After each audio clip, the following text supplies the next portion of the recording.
다니엘이 본 마지막 환상입니다. 10장부터 12장까지는 하나의 구성으로 되어 있는데 또 오늘과 다음 주까지 12장까지 마무리를 지으려고 합니다. 오늘 본문의 시간적인 배경은 바사왕 고레스 제3년이라고 기록이 되어 있고, 그가 본 마지막 환상은 어떤 환상인가? 한마디로 큰 전쟁에 관한 환상입니다. 큰 전쟁에 관한 환상. 그 큰 전쟁은 이 땅에서의 전쟁이 아니라 하늘에서의 전쟁, 천상의 전쟁에 관한 신비한 환상을 다니엘이 보게 됩니다. 이 환상을 보고 나서 다니엘의 모습이 어떠하였는가? 2절 말씀에 나와 있죠. 이 환상을 본 다음에 다니엘은 세일에 동안 약 3주간을 슬퍼합니다. 좋은 떡을 먹지 않고 고기와 포도주를 입에 대지 않고 기름을 바르지 않습니다. 왜 그랬을까요? 그가 본 환상이 너무도 두렵고 너무도 큰 환상이었기 때문에 그는 식음을 전폐하고 3주간을 보내게 되었습니다.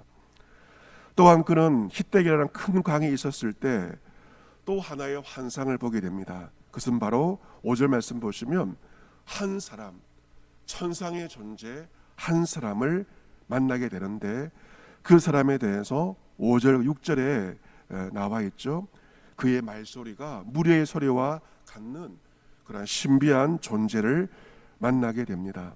그런데 7절 말씀 보시면 이 사람, 이 신적인 존재를 다니엘이 홀로 보았습니다.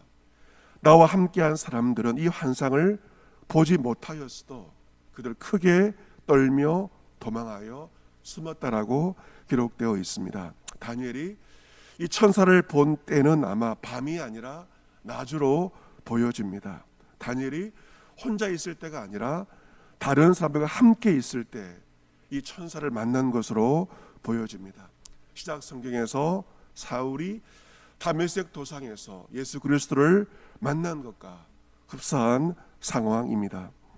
그런데 이 큰 환상을 볼 때 8절에 보시면 그의 몸에 힘이 다 빠지게 되었습니다. 그러자 11절에 그가 다니엘에게 말합니다. 큰 은총을 받은 사람 다니엘아. 다니엘을 부를 때 그의 직위를 부르지 않습니다. 큰 은총을 받은 사람. 하나님 앞에서 다니엘은 어떤 사람이었을까? 바로 큰 은총을 받은 사람이기 때문에 다니엘을 그렇게 부릅니다. 바라기는 이번 다니엘 기도에 참여한 여러분 한 사람 한 사람이 다니엘처럼 큰 은총을 받은 한 사람 한 사람 되기를 원합니다. 큰 은총을 받은 사람, 사람들이 그렇게 부르는 것이 아니라 하나님께서 우리를 부르실 때 우리 한 사람 한 사람을 향하여서 너는 큰 은총을 받은 사람이다 라고 부를 수 있는 사람이 바로 하나님의 사람인 것입니다. 그래서 천사가 다니엘에게 말하죠. 큰 은총을 받은 사람 다니엘아, 내가 내게 이르는 말을 깨닫고 일어서라. 내가 내게 보내시는 하나님께서 나를 보내줘서 내가 너에게 왔다라고 이야기를 합니다. 그러면서 이제 이 천사가 어떤 것을 말하고 있는가? 13절 말씀을 같이 한번 읽어보겠습니다. 10장 13절이 바로 이 천사가 다니엘에게 말하고 있는 그러한 메시지입니다. 13절 말씀 우리 같이 한번 읽어보겠습니다. 같이 읽습니다. 시작. 그런데 바사 왕국의 군주가 20일 동안 나를 막았으므로 내가 거기 바사 왕국의 왕들과 함께 머물러 있더니 가장 높은 군주 중 하나인 미가엘이 와서 나를 도와주므로. 아멘. 자, 오늘 본문의 배경은 언제라고 그랬습니까? 바사왕 고레스 제3년 바사왕 때 이 일이 벌어지게 되었습니다. 그런데 여러분 성경을 잘 보셔야 되는데 바사왕국의 군주라는 단어가 있죠. 그리고 그 다음 보시면 20일 동안 나를 막았으므로 이 바사왕국의 군주가 며칠 동안 21일 동안 나를 막았다는 것입니다. 내가 거기 바사왕국의 왕들과 함께 머물러 있었다. 바사왕국의 군주가 있고 바사왕국의 왕이 있습니다. 그러니까 이 분리되는 개념이죠. 그렇다면 바사왕국의 왕은 누구입니까? 왕은 누구입니까? 고레스이죠. 그런데 그렇다면 맨 처음에 나와 있는 바사왕국의 군주는 누구인가? 이것이 오늘 본문을 풀 수 있는 실마리라고 말할 수가 있습니다. 왕과 군주가 분리되어 있죠. 그렇다면 이 바사왕국의 군주가 누구인가가 중요합니다. 이 군주란 바로 바사왕국을 실제로 다스리는 영적인 실체를 의미합니다. 눈에 보이는 왕은 누구였습니까? 고레스입니다. 하지만 실제로 그 왕을 주관하며 나라를 다스리는 영적인 실체가 있는데 그를 가리켜서 바로 바사왕국의 군주라고 말하고 있습니다. 그런데 이 바사왕국의 군주 영적인 실체가 이 천사가 다니엘에게 오는 것을 막았기 때문에 21일 동안 오지 못한 것입니다. 하지만 바사왕국의 군주가 그 천사를 막았지만 누가 도와준 것입니까? 가장 높은 군주 중 하나인 미가엘, 천사장 미가엘이 와서 나를 도와주었기 때문에 나는 너에게 올 수 있었다라고 말하고 있습니다. 그렇다면 이 천사와 바사왕국의 군주와 미가엘과의 전투가 벌어지게 되었던 것이죠. 이 전투는 이 땅에서의 전투가 아니라 천상에서의 전투, 하늘에서의 전투를 말하고 있습니다. 이 하늘에서 전투를 말하자 다니엘이 어떻게 반응하는가? 15절 말씀 보시면 그가 이런 말로 다니엘에게 이를 때 그가 얼굴을 땅에 향하고 말문이 막혔다라고 기록되어 있습니다. 왜 다니엘의 말문이 막혔는가? 이러한 천상의 전투는 사람의 생각으로 감히 이해할 수 없는 어마무시한 말이기 때문에 이 다니엘의 그 말을 듣고 얼굴을 땅에 향하고 말문이 막힐 수밖에 없었던 것입니다. 그래서 16절에 다니엘이 말하죠. 입을 열어 앞에 서 있는 천사에게 말합니다. 내 주여, 이 환상을 들으니까 근심이 내게 더, 그러지 않아도 내가 하늘의 전투의 환상을 보고 내가 정신이 없는데 당신의 말을 내가 들으니 오히려 근심이 내게 더함으로 나에게 힘이 없어졌나이다. 17절에 내 몸에 힘이 없어졌고 호흡이 남지 아니하사오니 내 주의 이 종이 어찌 능히 내 주와 더불어 말씀할 수 있으리까? 나는 도저히 그것을 알 수도 없고 이 일이 너무도 두렵고 영적인 전투, 하늘의 천상의 전투가 나에게 너무 두렵습니다 라고 천사에게 말합니다. 그래서 천사가 다니엘에게 무엇을 말합니까? 다시 한번 다니엘에게 말하죠. 큰 은총을 받은 사람이요. 다시 한번 다니엘에게 말합니다. 같이 해볼까요? 큰 은총을 받은 사람이요.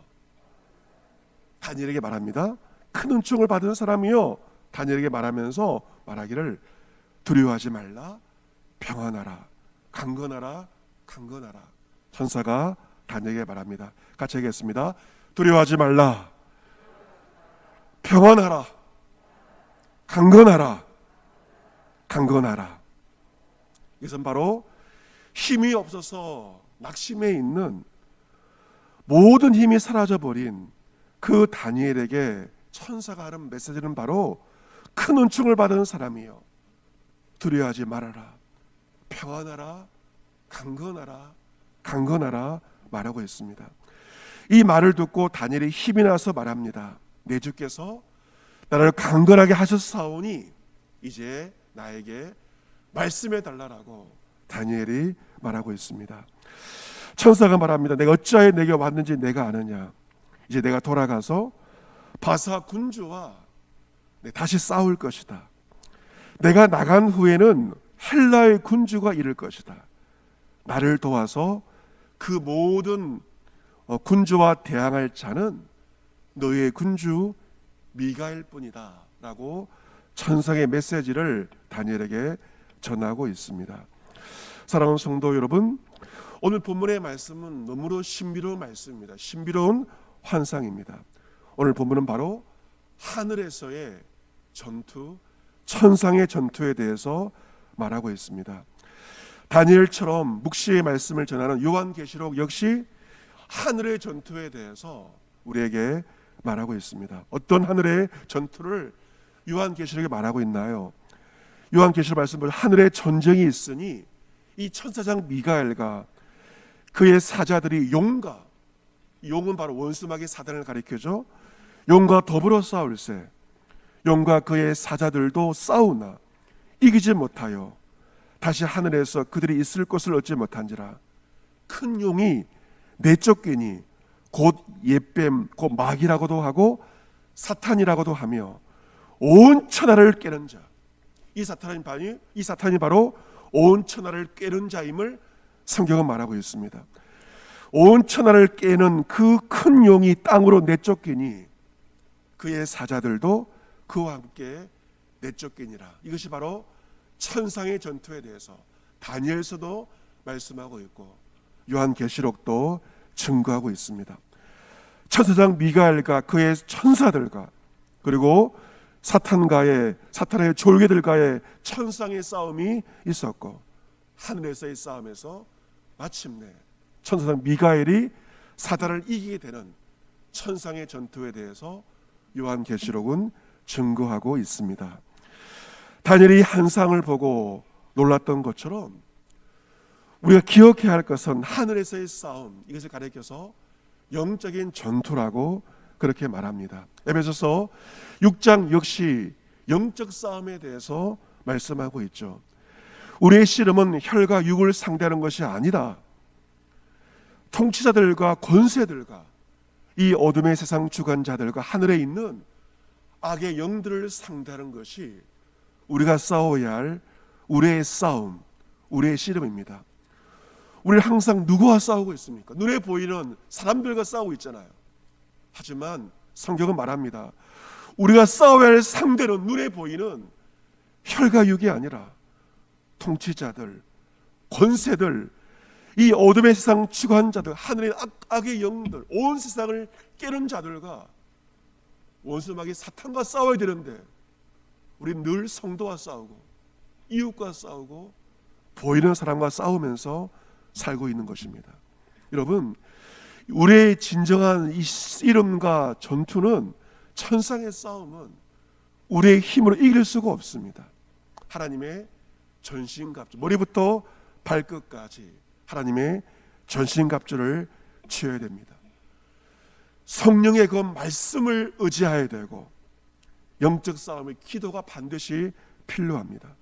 모든 기도와 간구를 하되 항상 성령 안에서 기도하고 이를 위하여 깨어 구하기를 항상 힘쓸 때 영적 전투에서 이길 수 있습니다. 이 큰 영적인 전투 앞에 우리에게도 다니엘 같은 두려움이 있습니다. 내가 정말 이길 수 있을까? 두려움이 있습니다. 하지만 주님께서 우리와 함께 하시면서 주님은 우리에게 어떤 메시지를 주고 있습니까? 우리를 격려하시는, 낙심한 우리를 격려하시는 주의 음성이 오늘 본문에 기록되어 있습니다. 큰 은총을 받은 사람이여 두려워하지 말라.